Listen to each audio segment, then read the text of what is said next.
आदित्य ठाकरेंचं मुख्यमंत्री देवेंद्र फडणवीसांना पत्र. बीडीडी चाळ पुनर्विकास प्रकल्पाबाबत पत्र. घरांचा ताबा लाभार्थ्यांना एका आठवड्यात द्या.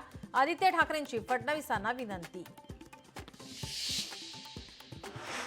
कोट्यवधीच्या कमाईसाठी महाराष्ट्राच्या अस्मितेवर घाला. भुयारी मेट्रो स्थानक जाहिरातदारांच्या घशात. ठाकरेंच्या शिवसेनेचा आरोप. प्रो गोविंदा स्पर्धेत जय जवान पथकाला संधी नाही. आयोजकांनी राजकारण करून बाहेर काढल्याचा आरोप. रजिस्ट्रेशन करण्यास उशीर झाल्याने संधी नाही, आयोजकांची माहिती.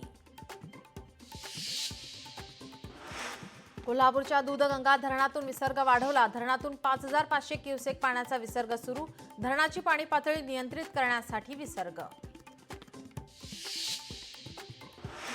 नाशिकचं गंगापूर धरण 76% भरलं. गंगापूर धरणातून गोदावरी नदीमध्ये विसर्ग सुरूच. धरणातून पाण्याचा विसर्ग केल्यामुळे पाणी पातळीत वाढ.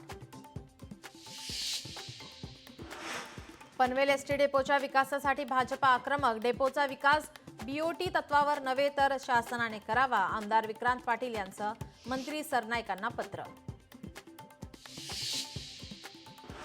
मालेगावच्या पवारवाडीमध्ये गोळीबाराची घटना. अज्ञात गुंडांचा तरुणावर गोळीबार. गोळीबारात जखमी झालेल्या तरुणावर रुग्णालयात उपचार सुरू.